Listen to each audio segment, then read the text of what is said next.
Oh, hello there. Welcome to the Famicom Dojo Video Game Podcast, where every week we bring you a new episode, at least new to video, right here on YouTube.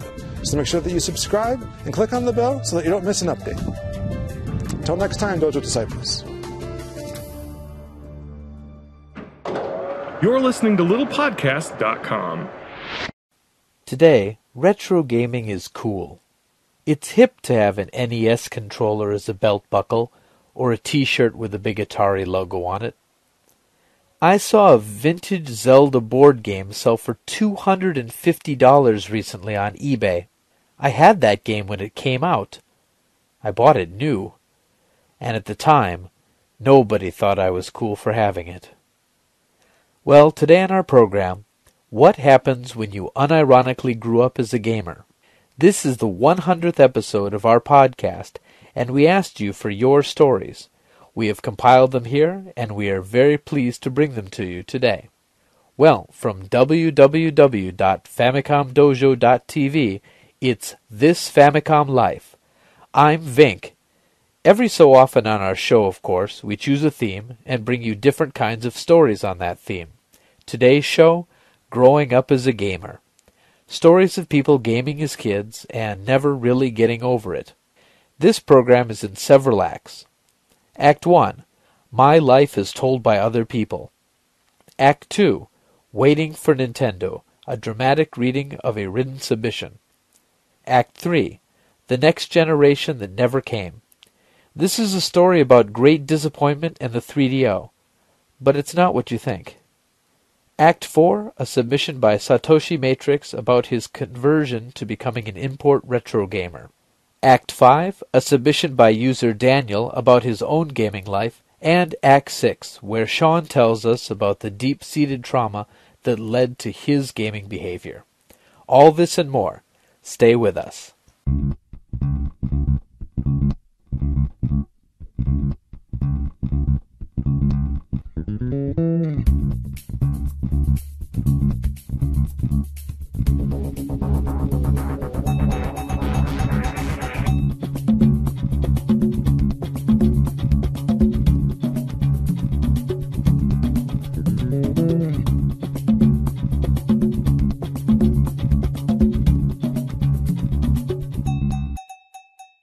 Act 1.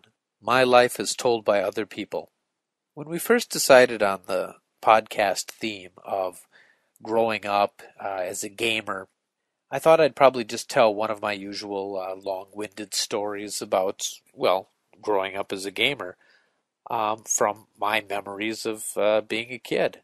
But I started to think that maybe some of my memories were a little off, and also I just wanted to know what other people thought of the experience of me being a gamer throughout my life. So I decided to interview a few different people from a few different generations and just kind of put together an idea of what they perceive of me.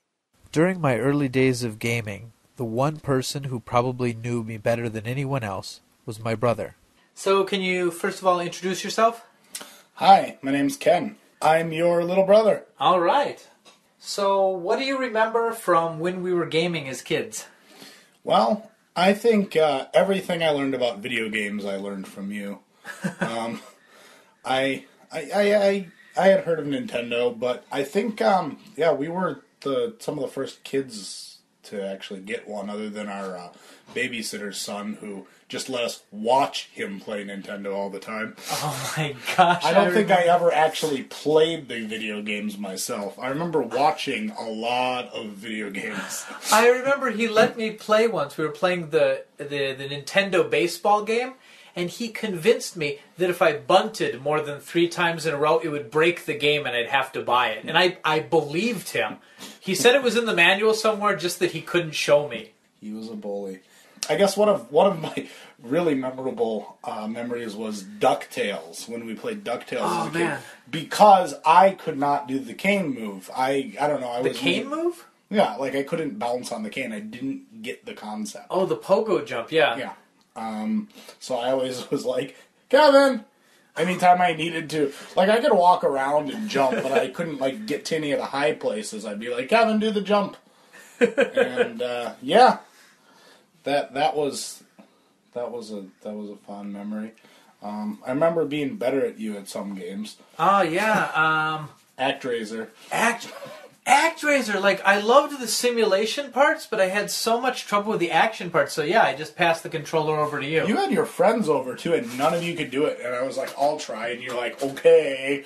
You'll never be able to do it, and I beat it on the first try. Oh, man, that was a great game. Remember how we used to just watch the opening again and again because the music was so good? Yeah. And man. Early mode 7. Yeah. How it would, like, spin in whenever you entered one of the different dungeons. Oh, man, that was great. The sequel was not nearly as good. There was no simulation. It was just the action parts, but it was even worse than the... Yeah. Do you think we were cool as kids? I don't know. I think in our circle of friends we were. But yeah, I mean, I look back on it now, and I mean, I didn't really play sports so much. Well, I guess I did soccer in the summer. I was never good at it though. There were some controller throwing moments, I'm sure. Oh, I got in a lot of trouble for throwing the controller. Oh yeah. I think I got banned for like a few days or something, or maybe a week for throwing the controller. Didn't we both... It was probably Mega Man, by the way. Yeah. Weren't we both... You loved that series, especially the first one, but man, it was that such a hard game, yeah. I think I beat the first one. Maybe I got to the boss. I don't know if I ever beat it, though, that I can remember. But I did get to the Wily stage, but I don't think I actually beat it, because it was way too hard. Well, it's not too late. They're on Virtual Console right now. You should... Yeah, I was playing on emulator, that way I can freeze the game, so I don't have to start over every time. I'm sure as adults now our reflexes are better. You would think. Oh, dude. I know, sometimes I'm like, well, maybe I was just bad at video games when I was young, because, yeah. But I know I was. I am better at DuckTales, though. I bought the remix on my Wii U, and, yeah, I can do the pogo jump now without help, so. Well, we were, like, banned from video games for like a week after we rented Double Dragon because we were like jumping off things and like punching and kicking. I think it was Double Dragon. Maybe it was Battletoads. I don't know, some kind of fighting game. So there was definitely a correlation in our parents' mind. Well, that was the same thing if I watched any like movie with like martial arts in it. Yeah. I got kind of excited and would want to emulate. Anything else you remember from, I don't know, being brothers playing video games? Yeah, it was a lot of fun. Yeah, I guess a lot of the games that I've come to love, were recommendations from you. So, and I guess I still, listen to the podcast and get some insights. And, I've commented a couple times on the forums, but I do have to correct you sometimes. I think that your memory is different than mine. So maybe I'm wrong, maybe you're wrong. But sometimes I'm like, no, I'm pretty sure that was a different game you were talking about. Or you get confused. That's possible. And, it's a lot of games. So, I think, when you're a kid and you play a lot of different games, you get them confused. But, that was, Okay, well, thanks a lot for your time. Yep. Okay. Then, for a slightly different perspective, I thought it would be useful for me to get some impressions from my parents. Okay, let's try this experiment. Okay, my name is David. I'm your father. And okay. And I'm June, Kevin's mom. All right. Well, that's great. I this should be a soft interview then. Right. So do either of you two play video games? I don't. Well, would you consider your the games your on Bejeweled? Would that be? Yeah, the games on the iPad. Does that count? Yeah, I guess that counts. So I'm hooked on the Blitz Bejeweled, but that's basically the only one I play consistently. Okay. And before that, like I don't know, back in the 80s when I was really into games, did you play it all? Yeah, well, you tried to get us. We tried. Well, we played some games with you. You bought some games, and we played games with you. We played that Wii with you. Oh yeah. Okay, the first Nintendo you got, we tried Duck Hunt. Yeah. With a little gun. Oh yeah.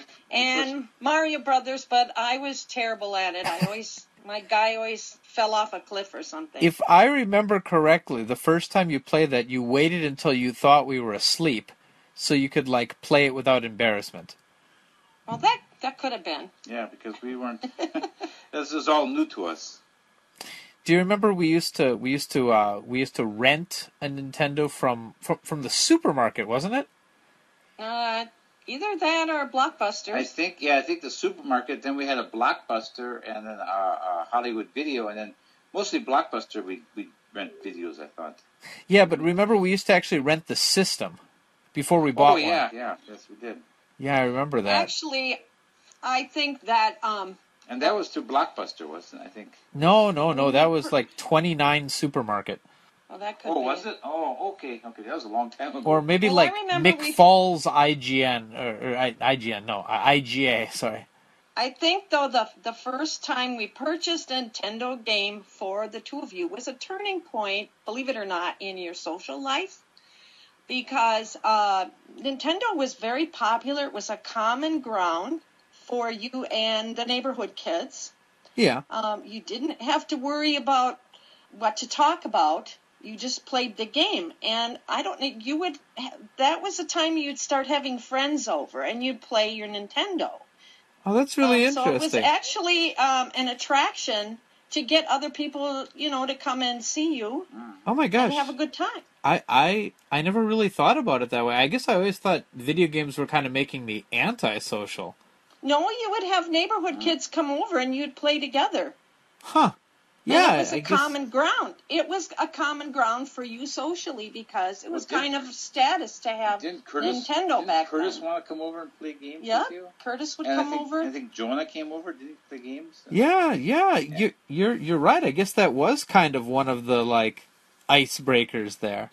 Okay. What I was about to say is we didn't have a lot of money back then, but what we did was that was your Christmas, birthday / everything present. Yeah, I remember the first Nintendo was Ken and my birthday and Christmas present for the whole year. Mm-hmm. Yeah, but I think it was well worth it. Oh yeah. Yeah. We used to play Duck Hunt, and you used to put the gun right to the screen.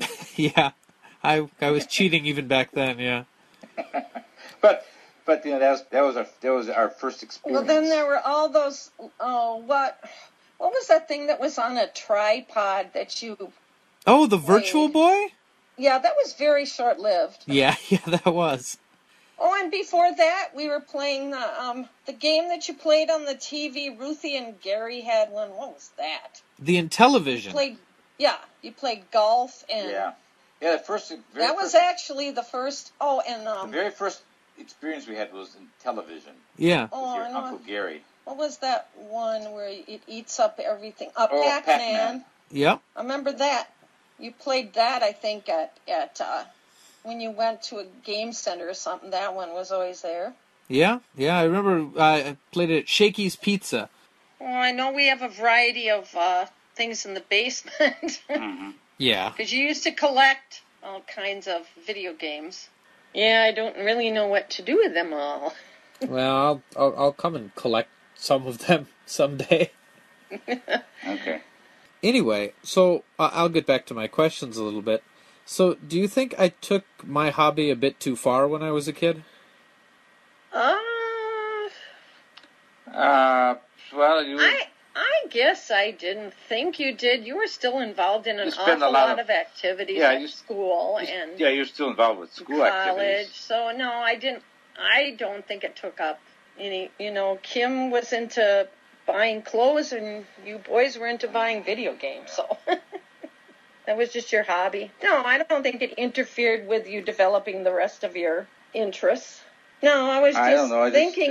Is that the average time that most people play video games? I guess I don't really know. I think a lot of people don't play them at all, so. I don't think it interfered with anything. And maybe you didn't play outside as much and do things when I look back, but I think that was just part of your generation to begin with. And maybe we as parents were a little more worried about you being alone outside and stuff like that. So maybe in the long run we weren't just worried that you were in the house. Yeah, although At least we knew where you were and that you were safe. I guess I was a bit of an indoor kid. I don't know. I did camping and stuff too, you know. Oh, you were involved with Boy Scouts. Yeah. You meet Eagle Scouts, so you spend a lot of time with Scouts, and Yeah. You were in all the school plays and the concerts and the choirs and Wow, these other things besides video games. I really do sound like a nerd, don't I? What? Camping, Boy Scouts? That's nerd? You know, I think it's cool. I think it's cool. All right. Well, anything else? Anything you remember from that period? Just that you were always interested in getting video games for Christmas or new game systems, and that you still have a lot of stuff in our house. Okay, I'll clean it up. We don't know what to do with. Yeah. Hint. All right. Well, I don't know. You could probably make a small fortune putting all that up on Craigslist or something. Yes, but we don't want to spend our retirement doing that. Yeah. All right. Well, thank you very much. All right. I think I got what I need. I'm gonna have to interview some other people as well and get kind of a complete picture. But this went pretty well. You know, I never really thought about the positive effects it had on my social life. It really did. Thank you for bringing that up. Mm-hmm. Okay. Now, what's this for? This is for your his podcast. His podcast. Oh, for a program on. Yeah. Oh, okay. I have to say, I wasn't expecting the interview to turn out that way. It was a lot more positive than I thought. I thought it would be kind of a funny little piece, and them sharing their frustrations of me hogging the TV and things like that. It was really, really fun to hear such a positive spin on my previous gaming life. So continuing that, I thought I'd do an interview with my wife. It didn't go quite the same. And now I just want to interview someone who's really special in my life, my wife, and let's see what it is like to live with someone like me. So I hope I'm not surprising you with this question, but you know that I'm a gamer, right? Yeah. Okay, and are you a gamer yourself? I don't think so. Am I? I don't really think so either. So, what's it like living with my habit? Guess I don't know. It was okay before. Wait. So, what? It was okay before. I don't know if I like where this is going. Okay, and now?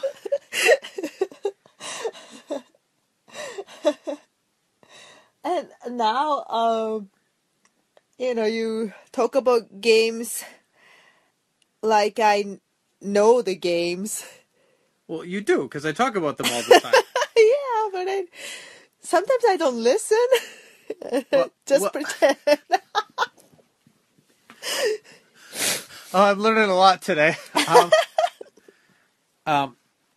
mean, you definitely know some stuff. I mean, okay, the Mario Kart game we're playing. What is the name of that game? Oh, the new one? Yes. Mario Kart. Is your name? There's a number. Oh, there's a number? Yes. 11? I don't know. All right. Well, okay. Not a game. It's 8. Oh, it's 8. it's It's 8. Okay. That's okay. That's okay. There'll be one. Okay. Okay. So other than it being really boring and you pretend to listen to me, is there any good part about living with someone who's a gamer? I need time to think about. Oh dear. Okay. Well, I'm gonna try to bring back your memory. So let's go back a lot of years. Okay. We had just started dating. It was my first time to bring you back to my apartment. Whatever. And I very romantically bring out Donkey Kong. do you remember this? Yeah. You know, and I like, we could play this. And you played? Mm-hmm. So I think my big question is, why did you marry me? When we were playing the Donkey Kong, the Yes. drums thing, I was thinking like, what are we doing? But you still married me. Yeah. So it's partially your fault. I guess. Yeah. Yeah. That's a big mistake. I don't like the way this interview is going. All right. Well, thank you. Thank you very much. I gotta reflect for a while. Ask your daughter. And so I did interview my daughter. She's only 4 years old, and she's still trying to come to terms with the English language and the Japanese language, balancing them both out. But I think she gave a pretty insightful interview. So here it is. Hello, Sarah. Yes? Can I interview you for my podcast? Yeah. Okay. Sarah, Yes? what's this? This is a Pac-Man. Yeah, that's Pac-Man. Is that your toy? Yeah. Is it a game? Yeah, this is the reds. The red what? This is red and blue, and this is orange. Oh, are those ghosts? Yeah. This one's a red ghost, and blue ghost, and a yellow, and an orange ghost. Do you like playing Pac-Man? Yeah. This is a green button. Yeah, there's a green button on there. Yeah. And This Sarah? is a Pac-Man. Sarah, do you know what this is? This is a Famicom Dojo game. Well, it's not a game. This is a DVD. Yeah, Davey. What? Look. Do you know who this is? This is, what's this guy? Who's that guy? You don't know who that guy is? Who's that guy? Who's this guy? That's Daddy. Yeah, Daddy. And do you know who this is? This is the Mario game. Do you like games, Sarah? Yeah, Sarah, does Daddy like games? yeah. This is the Mario game. Yeah. What game does Daddy like? Daddy likes Mario. Yeah, Daddy likes Mario. Yeah. Do you think Daddy plays too many games? Yeah. Do you like to watch Daddy play video games? Yeah. Yeah. What game do you like to watch? Mario. Yeah, you like Mario? Why do you like Mario? I want the Mario for Peach Princess. Ah, the Peach Princess. You like that one? Yeah, I want the Peach Princess. Oh, is she cute? Yeah. Daddy, what do you want to try her? Well, I think that I'd like to play lots of different games.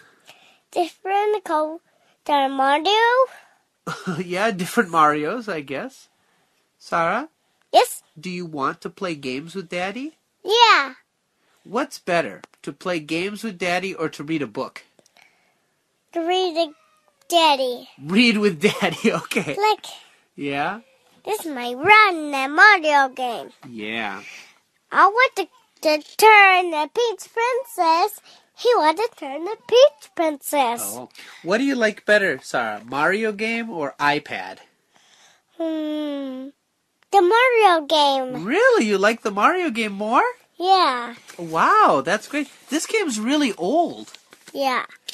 I'm holding, this is Super Mario 3. Yeah. You like this one? Yeah. Why? I want the Princess Peach. Well, she's not a big character in that game. What's that guy? This is, Who's that guy? what's this? That's Koopa. Koopa, that's right. And, There's Koopa. yeah. Do you like that guy? Yeah. What animal is Koopa? Koopa's is too, say words, that's too scary. He's too scary. Okay. I want the Peach Princess. I know you do. Holding the Koopa. Yeah, you're holding the Koopa. Yeah. Yeah, is it strange that Daddy has a Mario toy? Yeah. Yeah, maybe it's a little strange. Daddy, I don't like I want the Peach Princess. Okay. The Peach Princess and the Koopa, and the Koopa and this Coger. There's like a Koopa and this Coger. The mortar is two like Koopa-like Cogers and they're circle. Circle and like Coger. That's right. You gotta turn Koopa in a circle. I want yours a Coger. Okay. Well, thank you very much, Sarah. Yeah, I can't do something Coger. You're so cute, but I don't know what you're saying right now. I want the Peach Princess. Okay, I got that. Okay, thank you, Sarah. Sarah. We got to turn the Peach Princess. Turn around. Okay, thank you, Sarah. Bye-bye. Bye. And she... The balloon is too small. Yeah, she found a balloon. I think she likes that better. Okay. Can you get a big one, Rick? Sorry, Dad. This is too big work. Thank you to all the members of my family who agreed to be interviewed for this piece.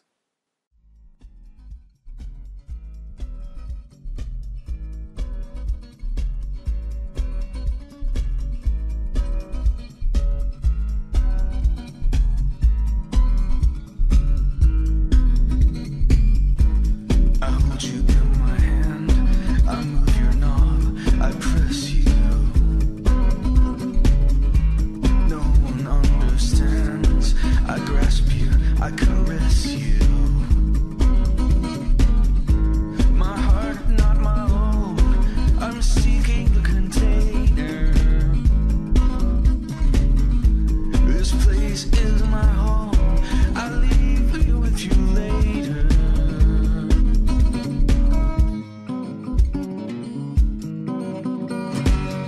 There was a time when I was just a boy, opting for turbo, I took the advantage. Then Super NES came, pressed you on your shoulder.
That song was called Pyramid of Sand by our good friend Justin.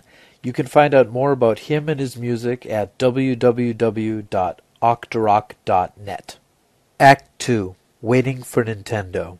This next submission is from Swiss gamer Oelk, who was the only one to take up our challenge of write something and have one of us read it dramatically. Unfortunately, Oelk made the terrible choice of choosing me to read it, but I'll do my best. Back in 94-95, I didn't have a Super Nintendo then, only NES and Game Boy. At one department store, they had a huge sale of one SNES game, about $6 each. That was about the price of a gaming magazine.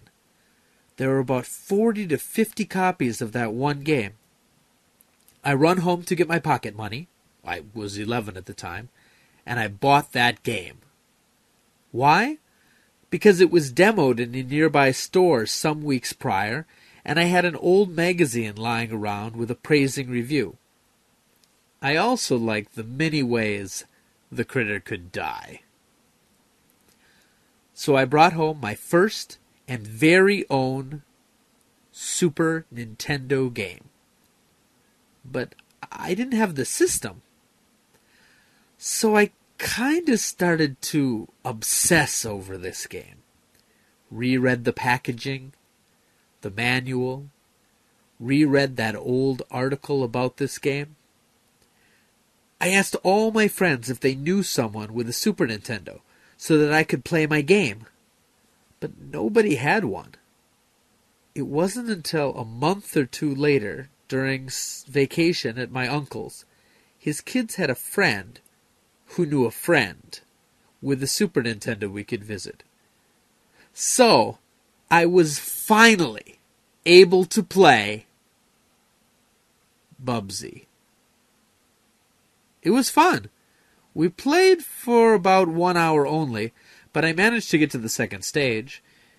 And watching Bubsy die in different, horrible ways is what still brings me back to it. There you have it. My quest to play my own copy of a bad SNES game. Thank you, Oelk. Act 3. The Next Generation That Never Came. This next piece is by a good friend of ours, Trae Dorn. He also produced and edited it. This is a story about love and heartbreak. This is a story about broken promises. This is a story about a next generation that never came. But first, like anyone attempting vaguely linear storytelling, we have to start at the beginning. And that's when we go back roughly 20 years. The mid-90s were an exciting time to be a gamer.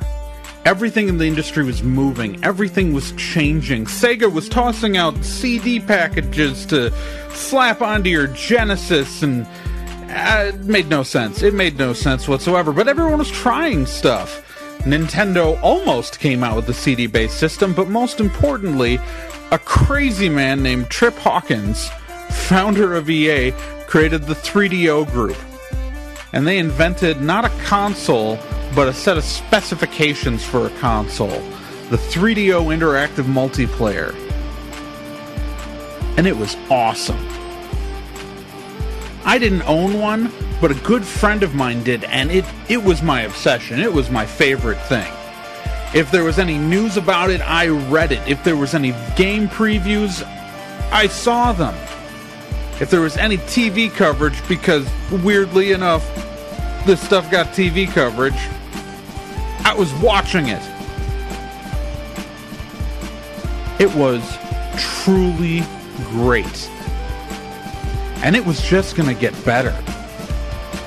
Because in 1995, my friend Jesse handed me an article. I don't remember what video game magazine it was, but it said there was going to be a new 3DO, a sequel system, a next generation. It was going to be sold both as an independent system and as an add-on for the existing 3DO units. It was going to have graphics far surpassing anything we had ever dreamed of. The processor was supposed to be blazing fast. This was the best thing you could ever imagine. And it was going to be called the M2. The M2.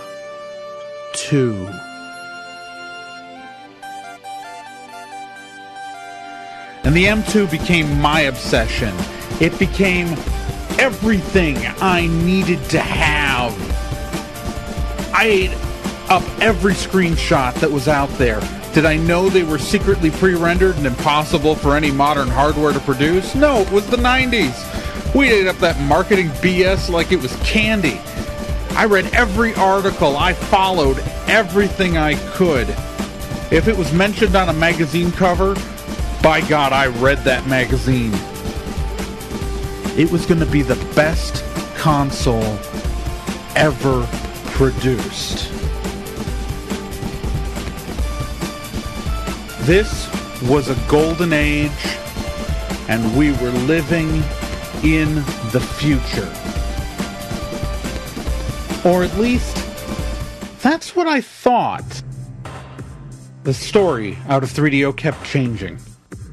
First, the ability to run it as an add-on for the original 3DO systems disappeared. And then, the release date kept getting pushed back. And back. And back. And back. At some point, the 3DO company sold the M2 project to hardware partner Matsushita, and it became the Panasonic M2. And it kept getting delayed. And even though we saw game previews like D2 that looked incredible, it was still delayed. And then one day, we stopped hearing anything. Because Panasonic had quietly axed the M2. And it wasn't because there was anything wrong with it. The hardware worked. Heck, Konami even released several ill-fated arcade games using it. And sure, those arcade games failed, but only because they kept accessing the disc when they were CD-based. In a home console, that wouldn't have been a problem. No. It was canceled because Panasonic didn't think they could compete with Sony, Sega, and Nintendo. They didn't think they could win. And because of that, every single one of us lost. The M2 hardware lived on, powering coffee vending machines and car dealership kiosks. The people who interacted with it completely unaware that they were using the greatest console that never was. Most games for the system got scrapped, or in the case of D2, got rewritten and released on the slightly less ill-fated Dreamcast. It was a dark time. As for me, well, I was heartbroken. But maybe I learned a lesson that day. Maybe I learned that I shouldn't get my hopes up for things that I'm not sure about. I don't know. Personally, I liked getting excited about stuff. Still do. And I was okay. All hope wasn't lost. It was still the late 90s. I had other stuff to look forward to.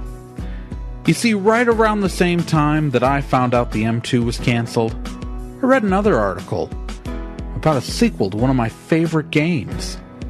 It was on the PC too, so I didn't have to worry about the fickleness of the hardware business.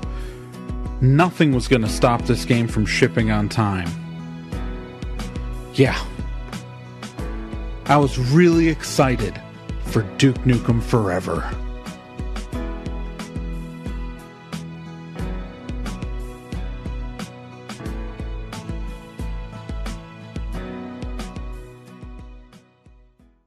You can find more of Trae Dorn's writing and music at trhonline.com.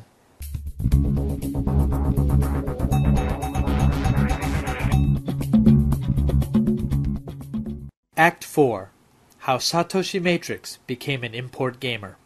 I've been playing video games since I was really young, with Nintendo being my gateway drug. Growing up on a farm, I seldom visited arcades as a youngster, and so my entire world was just the few games I had for my NES and eventually Super Nintendo. My parents got divorced right when the 16-bit era was starting to heat up. My mom's house had the Nintendos, and my dad had bought a Genesis and Sega CD for his place. It's a little embarrassing to say, but to this day I associate Nintendo with my mother and Sega with my father. Maybe this is why I don't take sides when it comes to Super Nintendo versus Genesis. You know, everyone else was all into that, and I was kind of never into that. Maybe I was even lucky, being able to experience games on both platforms when most kids had only a single console. As the years went by, I acquired more systems, and the leap to 3D was not one I particularly welcomed. I was already used to load times through the Sega CD, so there wasn't a problem there, but there was just something off-putting about those early polygonal games that I hated at the time. I was a really stubborn kid back then, disliking the PlayStation because I thought the D-pad was terrible, and that was pretty much my only reason for not liking the system. I remember thinking that Mario 64, for instance, on the N64, should have had levels that were like the classic Mario Brothers instead of a hub world, and, the paintings and all that. It was just, little things like that made me kind of prefer the way that games used to be as opposed to this new direction of 3D gaming. It was around that time I eventually started to look backwards and wanted to play games for older systems rather than games for on newer platforms. Since I only had a small library of games to start with, it didn't matter to me if the games were already several years old because the experience would be new to me anyway. I distinctly remember my friends at school going on and on about GoldenEye and games like that. And although I had an N64, I was far more interested to talk about games like Lunar the Silver Star on Sega CD, or Little Samson on the NES. To me, those were the kind of games that were worth getting excited about. GoldenEye was decidedly not. If it's possible to be a hipster at age 10, I guess I was kind of that. About the time when eBay sprang up is when I got my first job babysitting, and I blew all my money I made on older games. I began to amass a collection of consoles from even before my time, such as the Master System or the Atari 2600. Games like that were more exciting to me than whatever latest was coming out on the PlayStation or N64. This was also the time when the internet started to become a major thing, and I first heard whispers about the Nintendo Famicom. I had never imported anything before, and even as a young teenager, the prospect of getting a Famicom, somehow figuring out how to hook it up and play games in Japanese, was both exciting and completely frightening. I still remember the winning bid I made in 2002. Almost $400 spent got me an original model Famicom, a Famicom disk system, the Hudson Famicom rack that holds two together, an AV Famicom, a discrete hardware clone of the Famicom, a Japanese power glove, controllers, hookups, and 70 games across the Famicom and disk system, some of which turned out to be pirate multicards containing yet more games I had never played before, like Nuts and Milk. When that package arrived, I was floored by how completely awesome the Famicom was, how different it was from the NES, and how games would simply work when you plug them in, and you wouldn't have to, blow in the games or have games that gave you that blinking light. The Famicom was just this magic thing to me. Growing up a gamer has defined my life in many profound ways, influencing my taste in games, movies, and so many more things. Even my career choice, computer programming, is a direct result of my passion for gaming. If it wasn't for those systems that I got as a little kid, I don't know what I would be doing today. I really don't. Well, anyway, I'll leave it at that. Once again, congratulations on 100 episodes. Best wishes to you two. This is Satoshi Matrix signing out. Make sure you visit Satoshi Matrix's YouTube channel, which is linked in our show notes.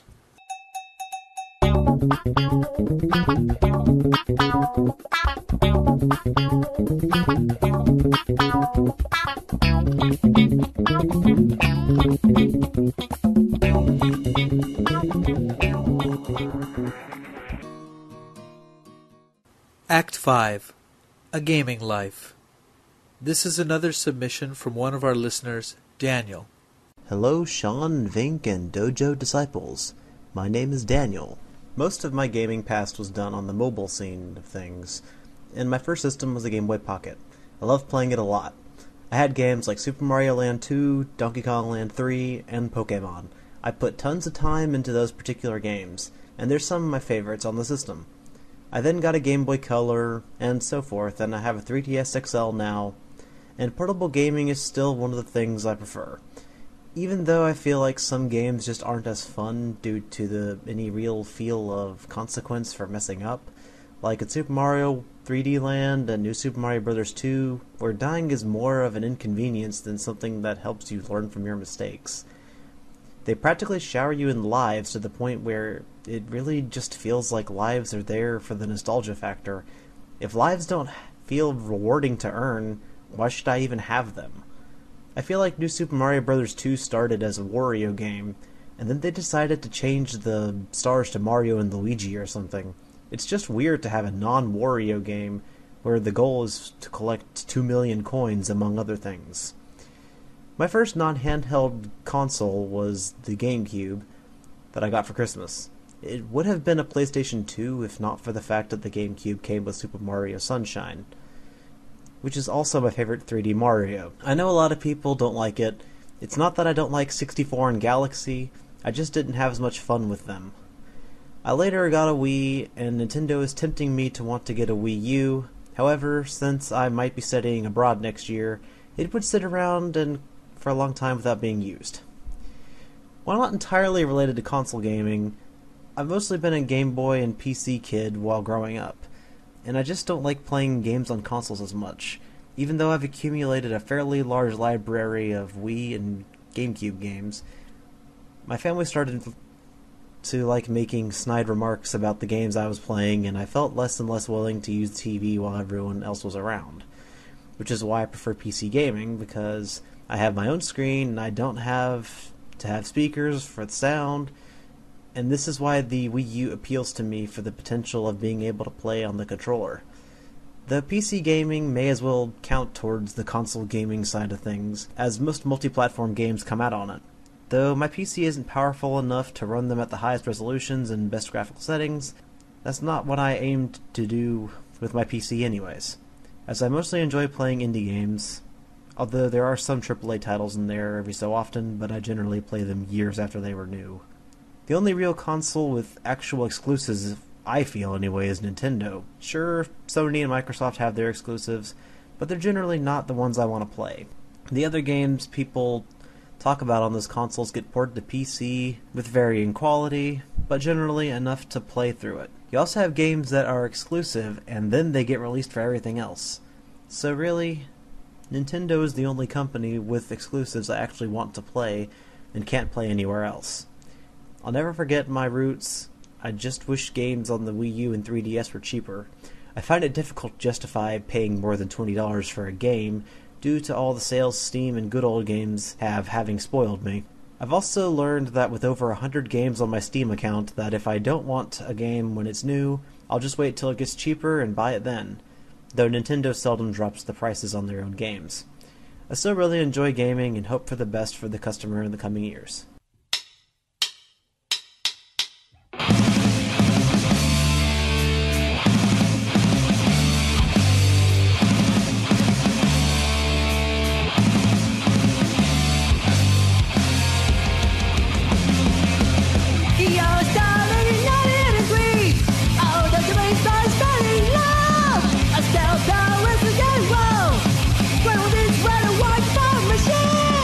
Small to that down sky phone.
Joy-Con Mark II, automatic troubleshooting, 16 shots in a second. Okay, now let's play some deep dive. Ow! We got no Mega Man, we got him rock now. We got no Mega Man, we got him rock now. Well, yeah, still in Japan, it's called rock now. Famicom, how was that?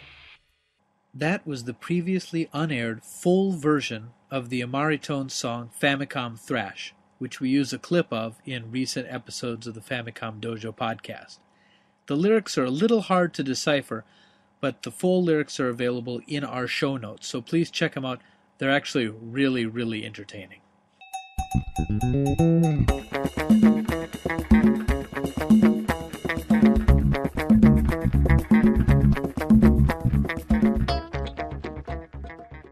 Act 6. You know what they say about sequels. What Famicom Dojo podcast would be complete without a contribution from the other half of the Famicom Dojo crew, SeanOrange? Here is his piece tackling the subject of growing up as a gamer. I have a lot of embarrassing holes in my retro gaming experience. Some games I've played for more hours than I can count, but only ever the first handful of levels. The ones I did get the privilege of dissecting and beating are usually sequels to popular games. Even though I've beaten Super Mario Bros. For decades, I still haven't played all of it. Let me explain. My first gaming machine wasn't a console. It was an Apple IIe, the most advanced computer PC of its kind in the early 80s.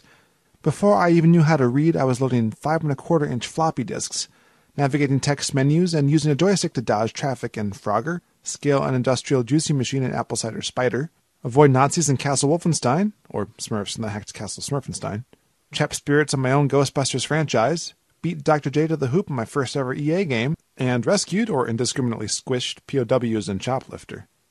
The day we upgraded from the original pea-green blurry monitor to a color display was a revelation of what games could truly be. I don't think I even knew yet what an Atari or Intellivision was, but if I did, I certainly didn't care.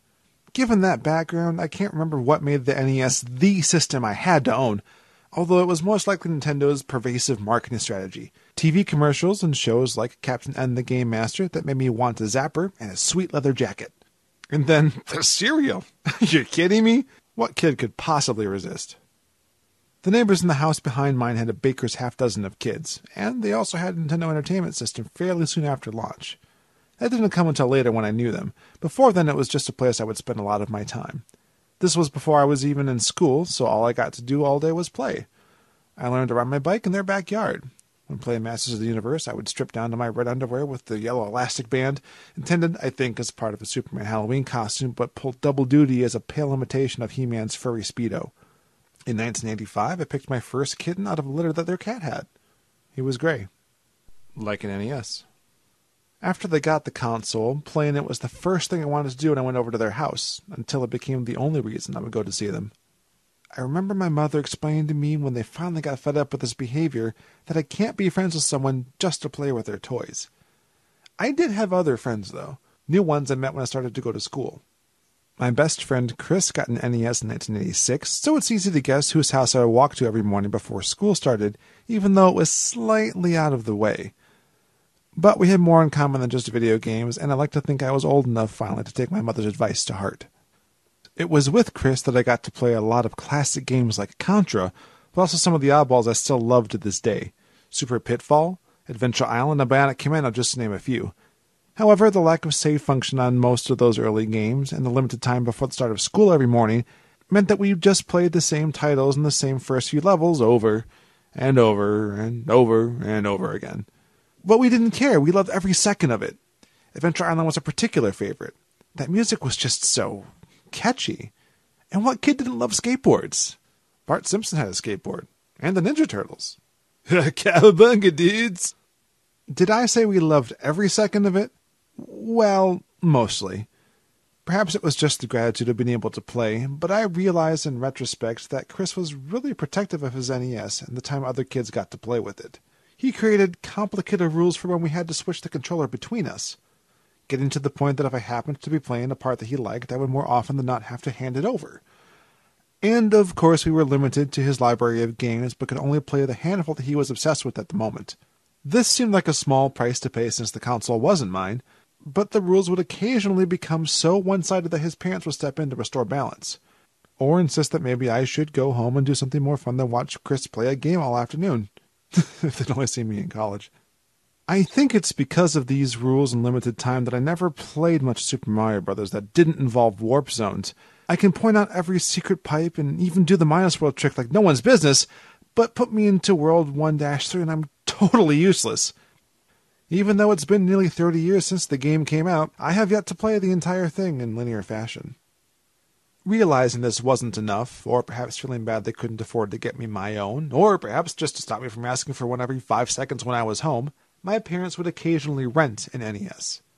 This was before the heyday of companies like Blockbuster. Grocery stores were the rental outlet of choice, and at least one of them in town would host not only an impressive selection of titles, but rented out the console itself for a sizable deposit, and what I could only assume was an exorbitant daily fee.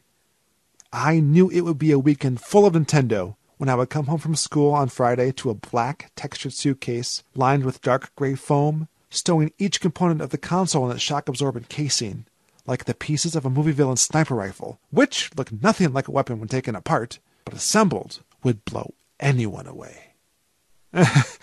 Sorry, the metaphor got away from me for a second. This is how I would play games I was never able to try at a friend's house. Skate or Die, TNC Surf Design, The Legend of Zelda, the version of Ghostbusters I didn't like nearly as much as the Apple II version of the game, Back to the Future, Part 2 and 3, you name it. With renting, I was finally able to expand my gaming horizons, and, for a change, I would have friends visiting me to play. This happened often enough that I became fairly adept at attaching the console to the TV myself, which is actually no small feat because this was an older model with separate UHF and VHF antennas and those two-prong screws, so you had to have an adapter to get the NES's RF to screw into it. Of course, learning this talent meant that on Sunday I would have to reverse this process myself, a double-edged sword before I even knew what that meant. Why wouldn't a sword have two edges? Is that a weapon upgrade in Zelda? And then it finally happened, ending this vicious cycle forever.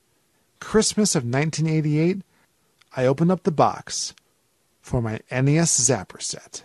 This was the original, before the US law led to creation of the Blaze Orange Zapper. The NES you see in Famicom Dojo videos since the first episode is the one from my childhood, over 25 years old now. But at the time, the games I got with the system were unfamiliar to me.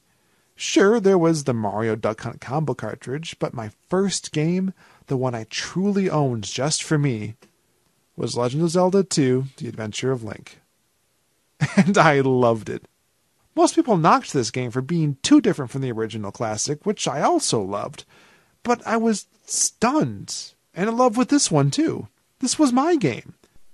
Now, I hadn't played Faxanadu at all, and I was later surprised to learn that Battle of Olympus wasn't a sequel, but I will defend Zelda 2 to the ends of the earth as an important installment in the Zelda series. I mean, Link's name was in the title. It was gold like the original Zelda cartridge, which I wouldn't add to my collection for almost a decade. The manual was gorgeous, even though I've long since lost it. But I think most importantly, there are a lot of positive memories associated with it of me and my sister taking turns playing it. And I don't think I forced any crazy rules about when to switch off. Or at least I don't like to think I did. This sequel trend continued with the next games I would come to own: Simon's Quest, Super Mario Bros. 2, Mega Man 2, Skate or Die 2. I guess my parents' philosophy was that they were going to shell out scores and scores of dollars for my sister and me to play a new game. It had to be one we hadn't played countless times before at a friend's house or through renting. I think the one time they had deviated from this policy was on the following Christmas, when they bought the game Willow. Yes, the NES adaptation of the Warwick Davis movie of the same name. It's actually a really fantastic action RPG, and was a nice way for me to ease into the RPG concept after playing games like Zelda. Here's where the problem came in. From the time we'd open our presents in the morning until dinner that evening, I had already played through the entirety of the game. My parents were furious. Of course, at the time I had no idea how much it actually cost to buy an NES game, and even if I did, I wouldn't have much concept of what that meant compared to other things. I assured them this was fine, and it was a game I loved enough to play again. It's one I still own 25 years later. I think I have the box, too. Of course, I suppose that the amortized cost over the last 2.5 decades is little comfort compared to the bowling balls or fuzzy dice or whatever it was people would buy in the 80s that weren't video games. What my parents didn't realize at the time, and I hope to save them money in the long run, there was a plus side to sitting on a stack of games that you weren't playing anymore, and that was the ability to lend them to other people and borrow others in return. This concept was completely foreign to me, and I'm sure was suggested by a friend who coveted one of my many sequels. You didn't borrow Apple II games, you made your own copies. If you wanted to play a friend's NES game, you went to their house. But once I understood what was going on, I really got into it. I got to swap games with friends and family I wouldn't see for weeks or months at a time. But this also led to a lot of pain.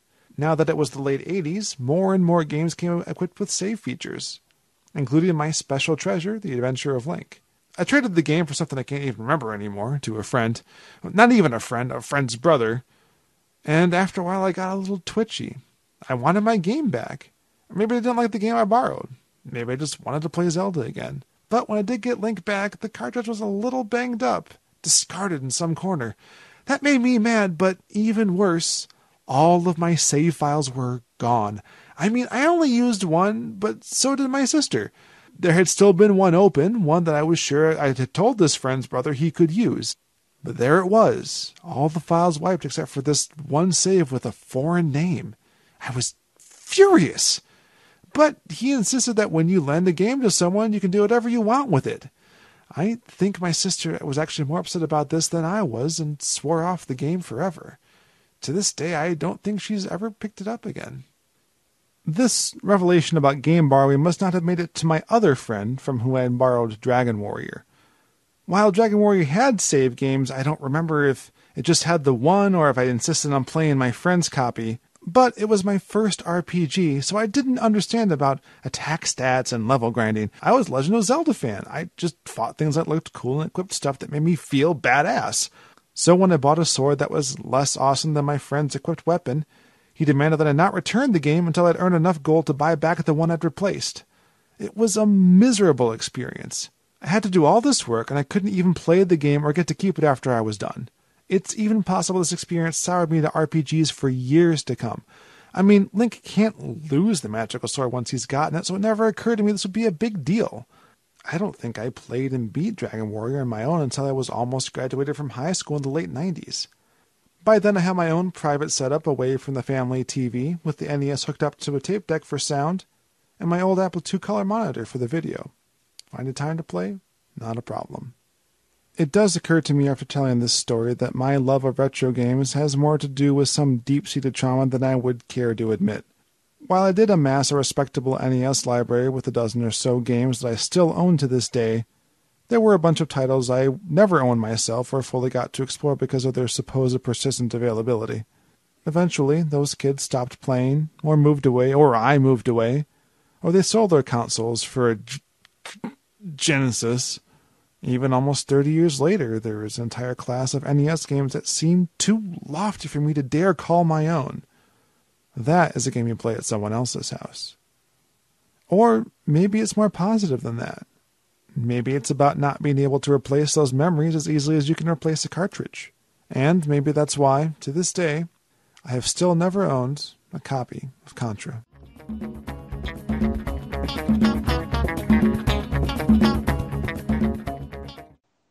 When talking about retro gaming, one thing that we have to keep in mind is that retro games Vinnk. are hello, Sean. Hi. Is that retro I'm actually doing our This American Life parody, so there's sorry, not no, any- right. I did submit my piece for that already. I'm sorry. I just saw you online and thought that you were ready to do another episode.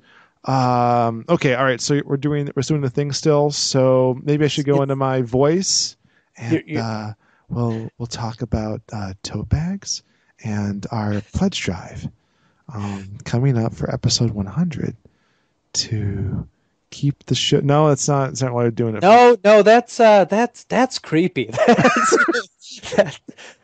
Oh. No, you have to do the Ira Glass Oh no, I've gone into Shatner. Okay. Okay. Whatever. Let's just talk. That's fine. Yeah. That's fine. What's up? How you been? Well, I don't know. I'm just trying to think of a way to end this because we had some really good submissions. This is the first, but gosh, I think we'll do it again sometime. It went really well. And when we started this, did you think we'd even get to 100? I mean, we started it because conflicting schedules and trying to get videos out. Yeah. It's like we still have things to talk about, and then while we were trying to plan it, we're just like, hey, we can do this podcast based on us just talking about things. People won't want to listen to us just talk, right? And apparently, we were right. yeah, we're right. Nobody cares. Oh. No, against all expectations, we're at episode 100. Although it took long enough. It did. Well, we got 2 out of 3 weeks, I guess, when you think about it. It took us about 3 years to get here. Yeah, we should have done in about 2, a little bit less. Yeah, we should have done it about 2, but for when we do get on a clip, we've got an episode every week. And past this, I think for a few weeks in a row, we'll have an episode. And then, of course, I'm moving. Yes, which means more regularity with everything. Yeah, I would think so, because I will actually be able to get set up for a little bit of studio space. I'll have my own game room, which once it's set up, I should be able to put out content a lot more easily. So I think I'm one of the bottlenecks right now with our production schedule. So. Well, me going on vacation and having another kid and, stuff like that. That I tends told you not to have the second kid. But he's so adorable. Yeah, I know. But what's more adorable? A living, breathing human child or YouTube likes? Just think about it. This is a trick question, isn't it? I'm talking a lot of YouTube likes. I don't know. We're talking 4 digits. That thumb. Oh, God. No, seriously though, thank you for being with us this long. We've done the podcast now for a little over 3 years, and the videos for 7. Yep. And it's been amazing doing Famicom Dojo, and we want to keep doing more for you. So next episode we'll have some announcements. Yes. How about that? Yes. I like announcements. Yeah. No, announcements is not a fun word, but this will be great. This will be great. I'm doing that politician thing where it's like they announce if they're going to run for an office or not. It's like next week I'll have an announcement, but this is the announcement for the announcement. Yep. Oh, I feel terrible. We've finally arrived. The game industry's been doing that a lot too lately. The announcement, like a countdown timer. Oh. And then when the timer runs out, it says that on the 3rd there'll be an announcement about ? Sounds like the subject of another episode. It does sound like the subject of another episode. Oh, we were out for about a month, so we've got a long list of things that we've got to talk about. Anyway, we just really would like, from the bottom of our hearts, to thank everyone for helping us, for supporting us, for yelling at us when we don't have an episode out for a while. No, seriously, we need that sometimes. Except that guy. You know who you are. Seriously, I can't wait until we're at our 200th episode. And at the rate we go, 3 years from now? Yeah, we'll both have 3 kids by then. Oh, my. Okay, predictions. Yeah. For when we hit episode 200. All right. Okay. That's 2017? Yep. Sometime? Okay. So my oldest will be going to kindergarten, which means more free time? Okay, sorry.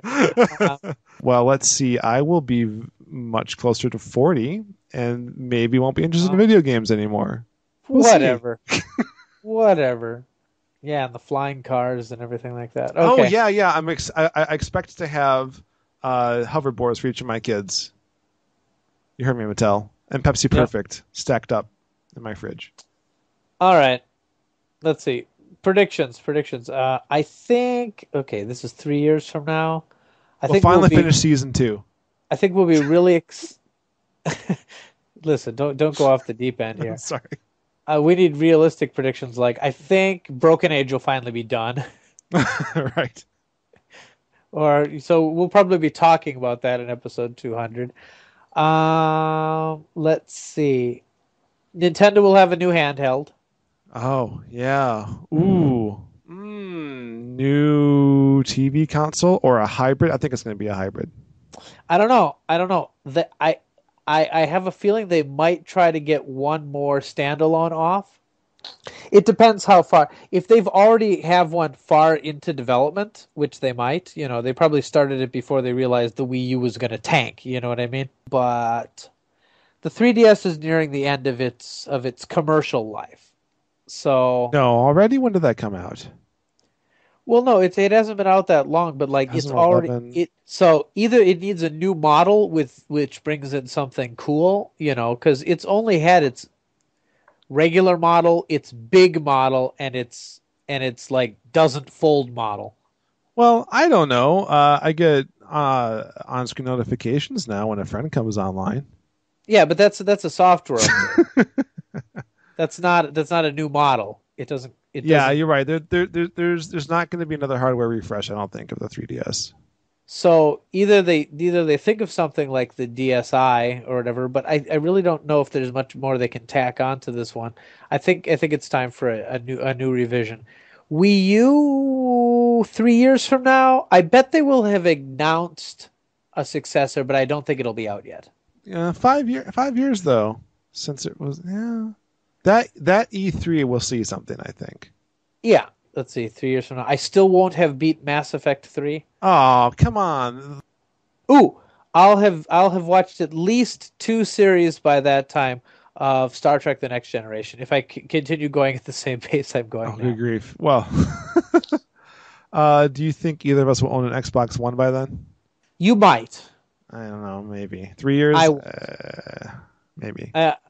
I will buy an Xbox One when it is $50 with a game. Oh, how about this? Which iPhone are you going to have? Ooh, let's see.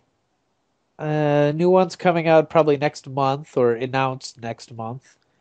And then I probably won't get that one because I've got a 5S. So iPhone 7 or 6S. I don't know, depending on how cheap I am.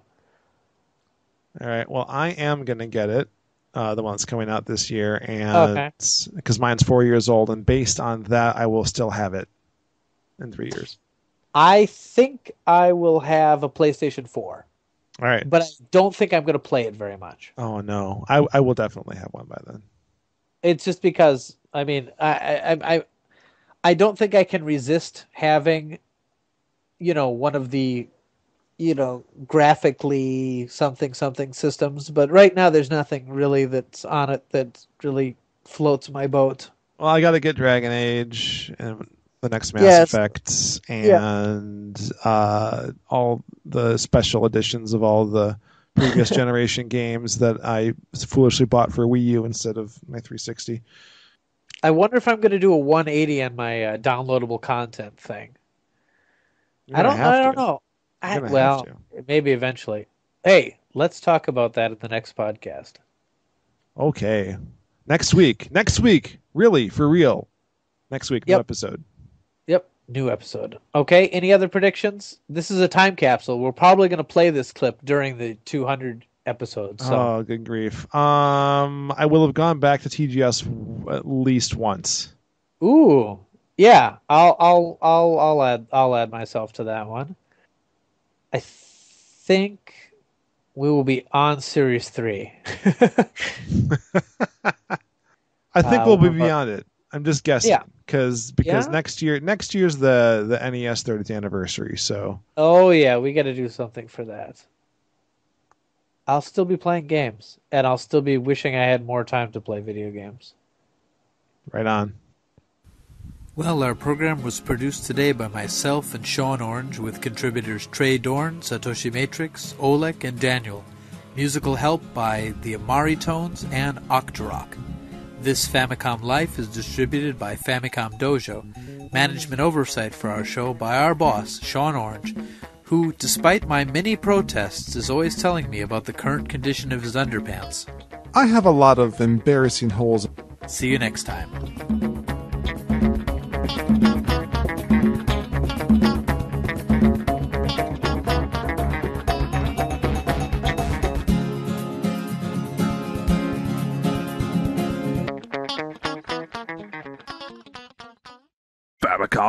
Dojo.